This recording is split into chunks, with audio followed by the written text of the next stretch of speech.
Halo semua, kami dari kelompok 2 akan mempresentasikan tentang Kesultanan Demak dan Kesultanan Pajang. Sebelum memulai presentasi, perkenankan kami memperkenalkan diri dari masing-masing anggota kelompok 2. Yang pertama ada Jennifer Tantowi dari kelas 10-1 nomor absen 10, Ken Lionelius kelas 10-1 nomor absen 11, Kian Wijaya dari kelas 10-1 nomor absen 12, Owen Tamasi Buntoro dari kelas 10-1 nomor absen 16, dan Sajiko Kirei dari kelas 10-1 nomor absen 19. Mari kita mulai presentasinya. Oke, mari kita mulai dari sejarah singkat Kerajaan Demak. Singkatnya, Kerajaan Demak adalah kerajaan Islam pertama dan terbesar di pantai utara Jawa. Berdasarkan tradisi Jawa, Demak pada awalnya merupakan bagian dari Kadipaten Majapahit. Kerajaan Demak didirikan oleh Raden Patah pada tahun 1478 Masehi. Beliau merupakan putra Prabu Kertabumi, seorang raja Majapahit. Setelah tahta ayahnya jatuh ke tangan Girindra Wardana dari Keling atau Daha dan Demak menjadi terancam, terjadilah peperangan antara Demak dan Majapahit yang dipimpin oleh Girindra Wardana dan keturunannya, Prabu Udara, hingga tahun 1518 Masehi. Raden Patah akhirnya digantikan oleh putranya yang bernama Patihunus. Sebelum menduduki petahta, Patihunus pernah memimpin armada Laut Demak dalam menyerang Portugis di Malaka pada tahun 1513 Masehi. Namun, penyerangan itu gagal. Sekembalinya dari Malaka, ia mendapat gelar Pangeran Sabranglor. Di balik itu semua, Kesultanan Demak memiliki peranan penting dalam penyebaran Islam di Jawa dan Nusantara. Raden Patah lahir pada tahun 1478 dan meninggal pada tahun 1518. Raden Patah adalah pendiri dan merupakan raja pertama di Kerajaan Demak. Pada masa pemerintahannya, mengalami perkembangan yang sangat pesat. Kerajaan ini menguasai beberapa pelabuhan penting seperti Jepara, Tubun, Sedayu, Jaratan, dan Gresik. Bukti-bukti masa kejayaan Kerajaan Demak. A. Di bawah kekuasaan Sultan Trenggono, kekuasaan Kerajaan Demak menjadi hebat. B. Sultan Trenggono berhasil menguasai Sunda Kelapa setelah merebutnya dari Kerajaan Pajajaran. C. Raja Demak juga berhasil menghalau pasukan Portugis pada tahun 1527. D. Pada tahun yang sama, berhasil menguasai Tuban, Surabaya, dan Pasuruan. E.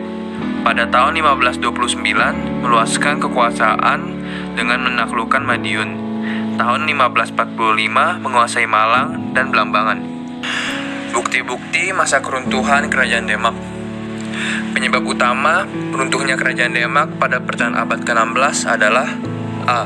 Perang saudara merebutkan tahta Kerajaan Demak. B. Kerajaan Demak dikalahkan oleh Portugis di Malaka. C.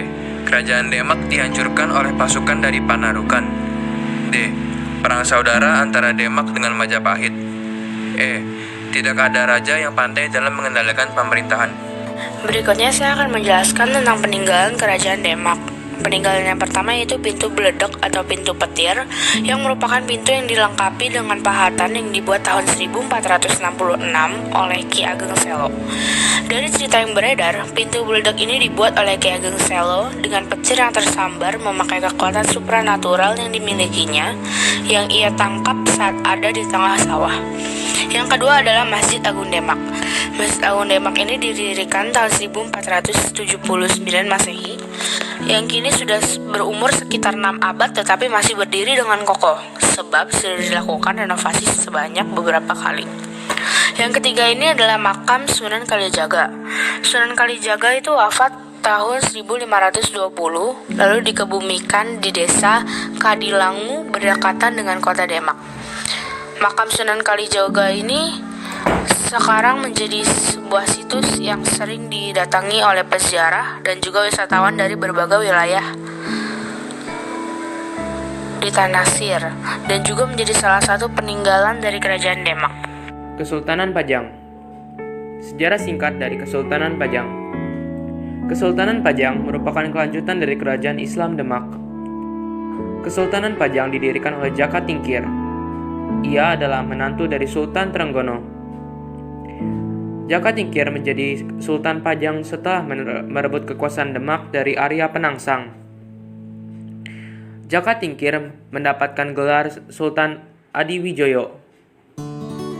Selama pemerintahan Jaka Tingkir, kesusastraan dan kesenian di Pajang mengalami kemajuan dan penyebaran Islam juga mengalami kemajuan. Hal tersebut terjadi berkat jasa wali yang bernama Syekh Siti Jenar. Pada perkembangannya, Jaka Tingkir menjadi menantu dari Sultan Trenggana yang merupakan Sultan Kerajaan Demak.